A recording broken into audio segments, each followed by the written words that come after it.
Maya was diagnosed at 27 months with autism spectrum disorder. And from that point on, my husband and I had always looked for alternative remedies to be able to help her condition.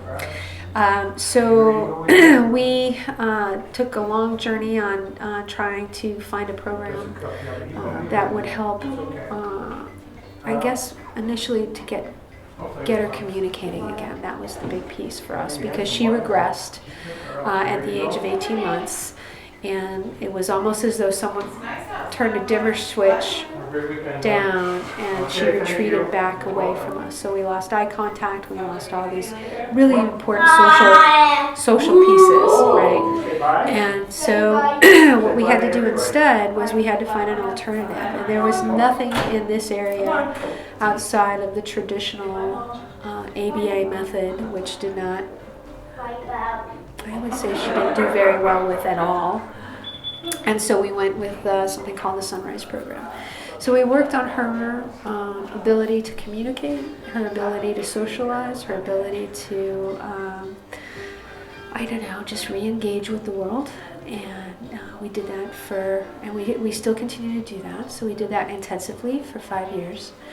And in the meantime, we've been working with homeopathy and diet. And so we are on what we would call the GAPS diet, the gut and psychology syndrome diet. The whole family is. And that has helped tremendously.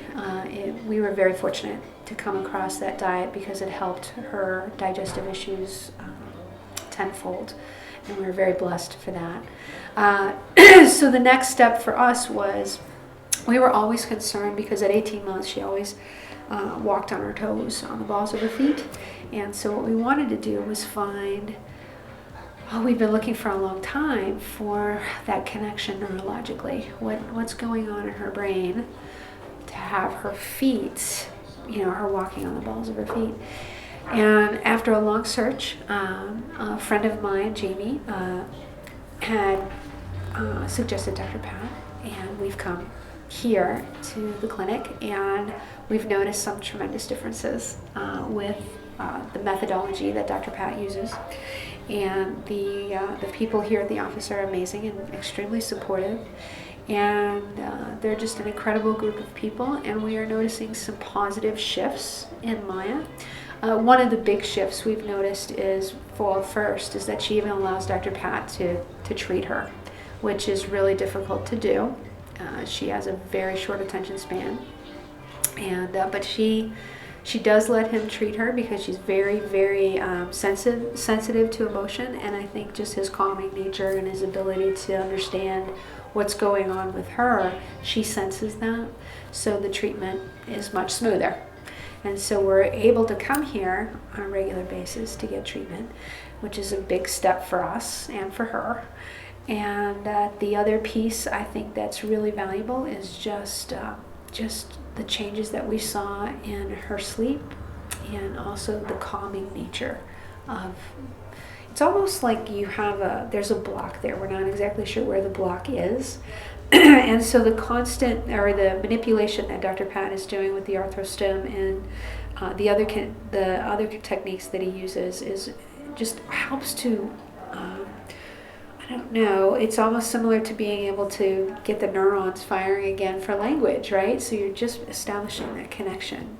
And wherever or whenever that connection was lost, we're not exactly sure when, around 18 months, I would assume that connection there was a problem because she got on her toes. So with this methodology, what we're starting to notice is that slowly but surely that connection's being reestablished or healed. So if I were to say, if you were to ask me what is this connection between the brain and the body, the brain heals the body, right? We know that.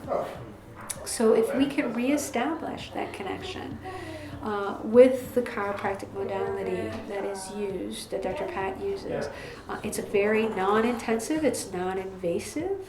It doesn't require extreme manipulation, which is something that she would never go for. But instead, it's a gentle way of coaxing the body to heal itself.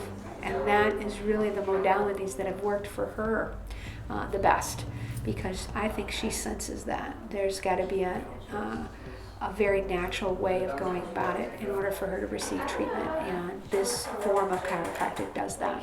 I will say that after the first couple treatment with Dr. Pat, we haven't had a problem with sleep, and we're talking about a child who never went to sleep more than 2 hours or 3 hours from the time she was born until she was 5. So with homeopathy and diet, that has helped tremendously. And then as we added this chiropractic piece, because the brain needs rest to heal, right? And for the body to heal, I should say. The brain is kind of the control center, right? To help the body heal. Rest is important. And when these children are in that parasympathetic, what Dr. Pat usually calls the deer in the headlights, right? That's on all the time. Well, that doesn't allow the body to heal, which is why most parents would probably say, okay, this is not going to work. What we need to do is just take that first step and see if we can calm things down a little bit. And if we can do that, then healing will happen.